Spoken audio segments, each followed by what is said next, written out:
A memory plant is a special way to honor a loved one using a shirt that belonged to them.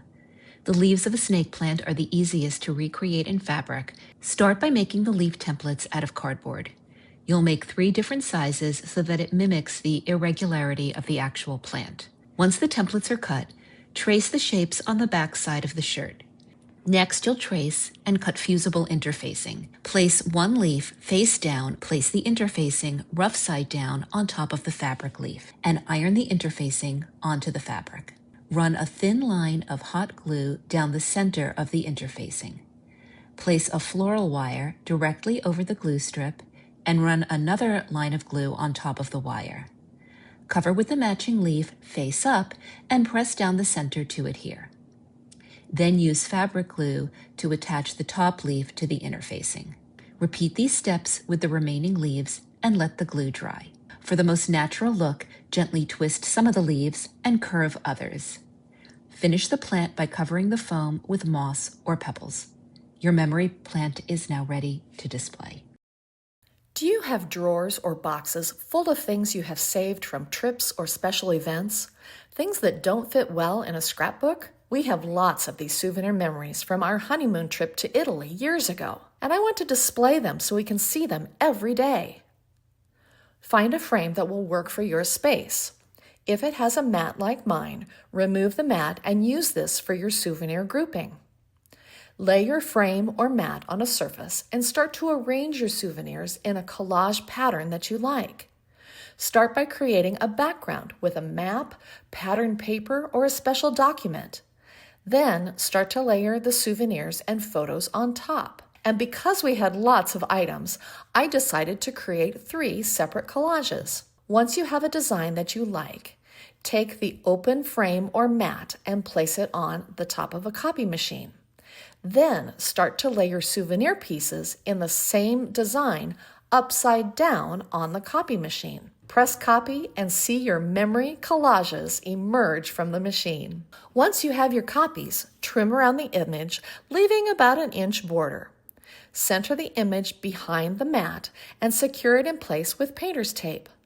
Slide the mat into the frame and then secure in the frame with the tabs.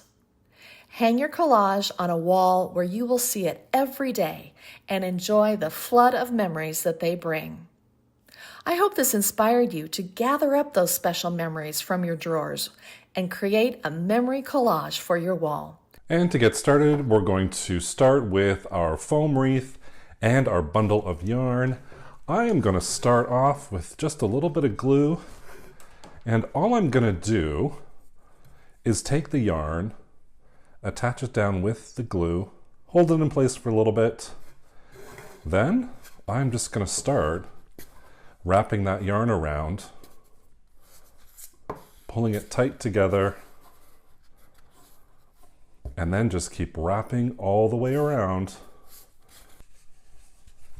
And here we are, I'm coming up at the very end, and just before I put the last loops around, I'm just going to throw some hot glue, and then I'm going to wrap around my last couple of rounds of yarn.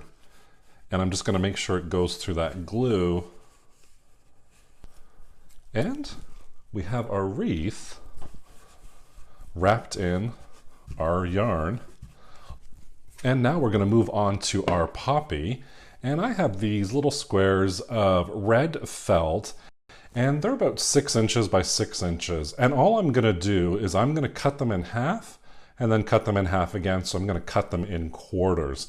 For this, I'm going to use 5 rounds at the bottom, 4 rounds in the middle, and then 3 rounds at the top, plus 1 round at the bottom. And here we have our little 3-inch by 3-inch red felt square. And what we're going to do is we are going to cut circles out of each one in our pile. So if you fold it in half, then fold it in half again, and if you go from one corner to the next on an angle, or on an arc I should say, with your scissors, that's going to create, once you open it up again, a lovely circle. So let's open that up, and there we go, we have a nice circle. And one more cut before we put this down. We're going to cut just halfway through, going through the center. So you can see that cut right there. And I'm going to finish off the rest of my squares by making them into circles and putting a little cut in the middle, except for one of them. So I am going to start with the red circles with the little slits in them. And what we're going to do is we're just going to put a tiny amount of glue, just a little line of glue down here. Then I'm going to fold it over, creating a very small cone shape, just holding it in place and letting that dry off to the side. And I'm going to finish that off for all these other piles here, and then we'll assemble the entire piece. I have all my pieces glued together in these little cone shapes now, and now we're going to start with that first circle with no slit in it, and we're going to use this as our base. And I'm just going to put a little bit of glue down, and I'm going to attach one of my petals right on there. And the next one I'm going to attach right next to it. And I'm going to make sure I have a nice overlap there. And again, I'm going to press and hold. And then I just move on to the next petal. I'm going to pick it up, overlap it a little bit, then hold it in. Now we have our first round done. I'm going to move on to the next round. So again, I'm just going to put some glue down, kind of eyeball where I want it. And I kind of wanted it in between here. And then I'm just going to hold it in place. Then move on to my next petal with the glue, kind of position it. And we're going to put that to the side and let it dry. We have one more step. And for a very last step, I have a scrap piece of felt paper that I'm going to use for this.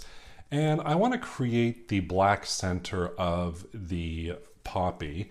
And all I'm going to do is I am just going to cut random short pieces of felt.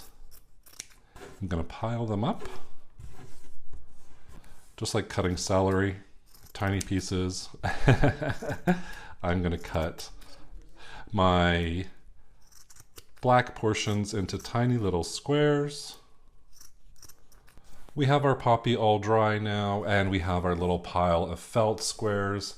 And all I'm going to do is I am just going to create a little bit of a little pool here in the middle. So I just want them all to go in the middle there and fill up that whole section. So I'm just piling it all on there. I know they're not all going to stick on there right now for the first round, or for this round, I should say. And then I'm just going to let that dry for a little bit. But there you go. We have our little red felt poppy all ready. And we're bringing our wreath back. And here is our little poppy. And all I'm going to do is I am just going to add a whole bunch of glue. And then I'm going to hold that poppy in place so it doesn't go anywhere. And there you have it. A really simple, really easy, and inexpensive Remembrance Day poppy wreath.